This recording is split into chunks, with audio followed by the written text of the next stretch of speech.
कानून तो आपने शराब का भी बनाया, उसका हस्र क्या हुआ? फांसी की कानून बनी, हत्या नहीं रुकी।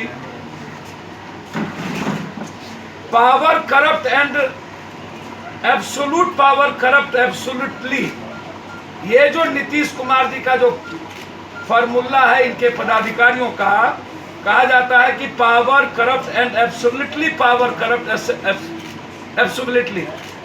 ये जो लगातार आप इसके पहले armed force special power act के मामले में सुप्रीम कोर्ट का स्पष्ट निर्देश है, इनकाउंटर चाहे जिस किसी का हो, आतंकवादी का हो, अलगाववादी का हो या आम नागरिक का हो, अगर फॉल प्लेइंग की आशंका है तो मामले की जांच होगी ही होगी।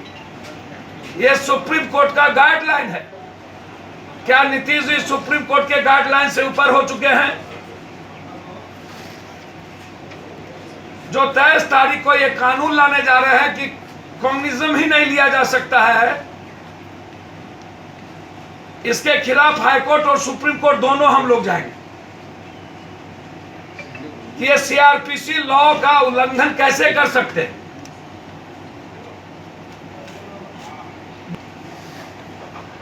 इक्कीस 2021 सिविल कोड बिल 2021 पेश किया उसने। इसके अभी तक 2021, अब 23 मार्च को यह सदन में बिल पेश करने जा रहे हैं। सशस्त्र पुलिस के वारंट की मजिस्ट्रेट की आवश्यकता नहीं होगी, न तो मजिस्ट्रेट के लिए किसी के घर ये पुलिस ढुक जाएगी। मतलब अपनी पदाधिकारियों की गलती, उसकी मनमानी, भ्रष्टाचार, अपने सारी चीजों को रोकने के लिए उन्होंने इस गलत कानून को लाने का, पुलिस अधिनियम 2021 जो उन्होंने तय किया है 23 मार्च को, इसके खिलाफ हम बिहार में जन आंदोलन भी करेंगे और हाई कोर्ट और सुप्रीम कोर्ट भी जाएंगे। को जाने दिल्ली और बाहर नहीं देंगे किसी भी कीमत। प्रधानमंत्री और मुख्यमंत्री तुरंत संज्ञान ले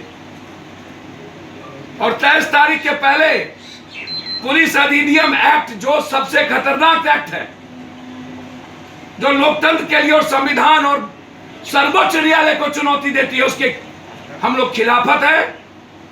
23 तारीख को ही हम लोग हाई कोर्ट जाएंगे यदि ये बिल लाया तो। और विपक्ष को मेरी सलाह है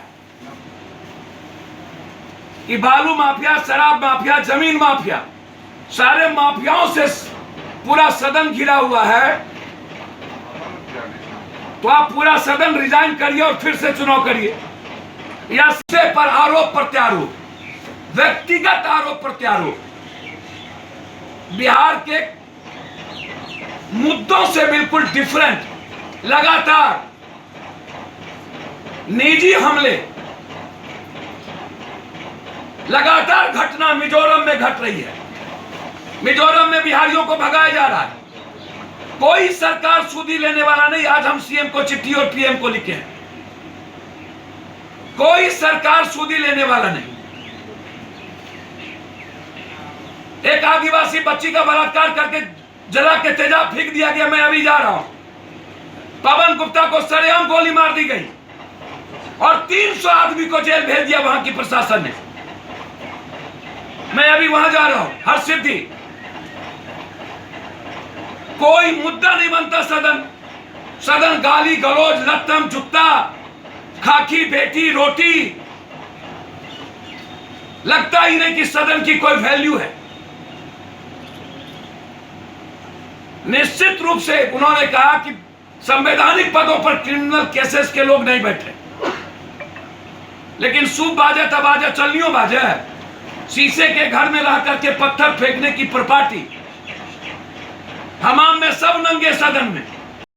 बिल्कुल सही बात है, नैतिकता नहीं बची है, सुचित्रता नहीं बची है। तो यदि मंत्रिमंडल में 10 ऐसे लोग हैं जिन पर बैंक रॉबरी का आरोप है, कई 307 का, 302 का, कई तरह के घोटाले के आरोप है। मैं मानता हूं आचार संहिता को आप केस नहीं कह सकते, लेकिन जो क्रिमिनल केस है, जो एक्सटॉर्शन है, जो रॉबरी है, उसको आप क्या कहेंगे? तो ऐसे लोगों को पदों पर नहीं रहना चाहिए जो, और वो भी तो संवैधानिक पद है। विपक्ष के लीडर भी संवैधानिक पदों पर है। ठीक है, 75% क्रिमिनल को उन्होंने या 65% टिकट दिया। ये जो लत्तम जुत्ती गाली गलौज की जो प्रपार्टी, पहली बार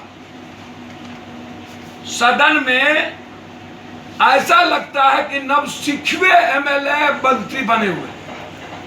ना तो जी उनको प्राइवेट मेंबर बिल का पता, ना तो क्वेश्चनायर का पता, ना तो क्वेश्चन की गंभीरता का पता, ना तो जीरो आवर का पता, ना तो नियमावली का पता। मुझे तो आश्चर्य है भाई, अभी तक स्पीकर कैसे पदों पर बने हुए? वर्ल्ड की हिस्ट्री की पहली घटना है। 1 मिनट भी या तो मंत्री को नहीं रहना चाहिए या तो स्पीकर को नहीं रहना चाहिए।